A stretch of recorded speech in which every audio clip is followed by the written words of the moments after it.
Hi అండి, ఎలా ఉన్నారు? Welcome to Shivakumari kitchen.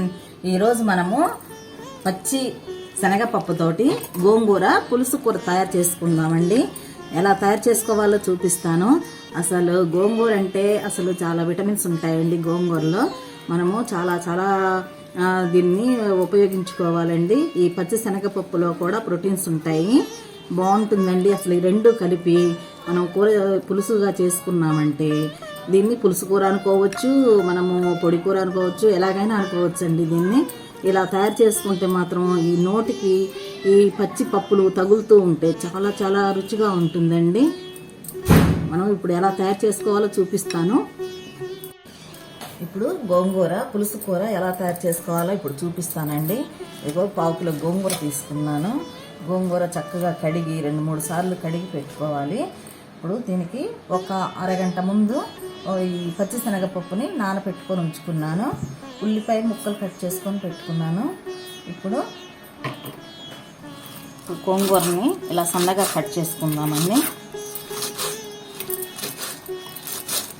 మనం తీసుకున్న గోంగూర మొత్తం కూడా ఇలా సన్నగా తరుక్కుందాము.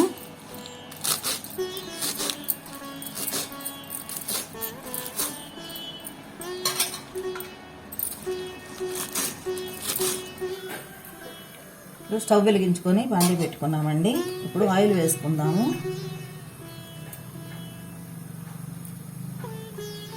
రెండు స్పూన్లు ఆయిల్ వేసాను.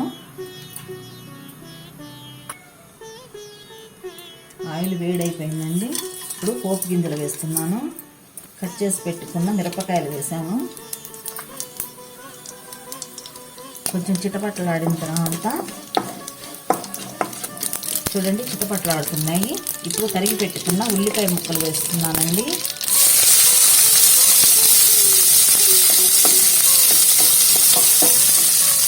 కొంచెం ఒక 1/2 స్పూన్ పసుపు వేస్తున్నాను.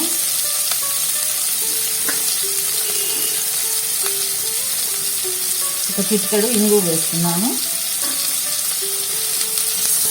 కొంచెం వేగే వరకు కలయబెట్టుకుందామండి.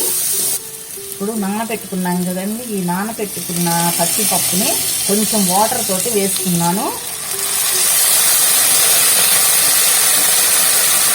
కొంచెం కలయి పెట్టుకొని ఇప్పుడు ఇట్లా మూత పెట్టుకొని 2 నిమిషాలు ఉడికిద్దామండి.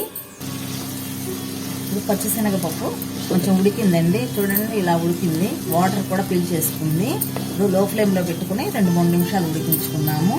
ఇప్పుడు మనం కరిగి పెట్టుకున్న గోంగూరని వేస్తున్నాను.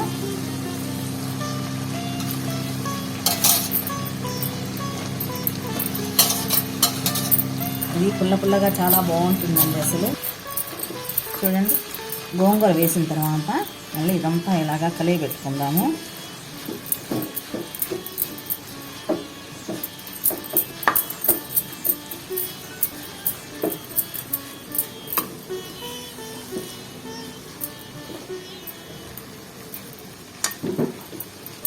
ఇప్పుడు 2 స్పూన్లు సాల్ట్ వేస్తున్నాను.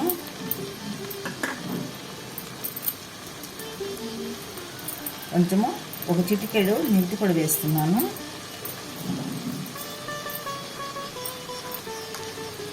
రెండు స్పూన్లు కారం వేస్తున్నాను. మీ రుచికి తగినట్టుగా వేసుకోవచ్చు అండి. కొంచెం ఎక్కువైనా వేసుకోవచ్చు, తక్కువైనా వేసుకోవచ్చు. మళ్ళీ కలయి పెట్టుకుందాం ఇదంతాను.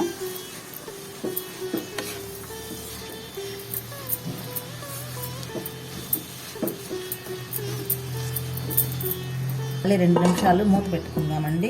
లో ఫ్లేమ్లో పెట్టుకొని ఉడికించుకుందాము. చూడండి, 5 నిమిషాలు ఉడికించుకున్నాము. లో ఫ్లేమ్లో పెట్టుకొని ఉడికించుకున్నామండి. చక్కగా ఉడికిందండి. గోంగూర రెడీ అయిందండి. ఇప్పుడు సర్వింగ్ బౌల్లో పెట్టుకుందాము. చూడండి, పచ్చిశనగపప్పుతో గోంగూర పులుసు కూర రెడీ అయిందండి. ఎంత బాగుంటుందోనండి. మీరు కూడా టేస్ట్ చేయండి. టేస్ట్ చేసి ఎలా ఉంది కామెంట్ రూపంలో చెప్పండి మాకు. మీకు కూడా నచ్చుతుందని అనుకుంటాను. నచ్చినట్లయితే లైక్ చేయండి, షేర్ చేయండి, సబ్స్క్రైబ్ చేయండి. మంచి రెసిపీతో మళ్ళీ కలుద్దామండి. Thank you.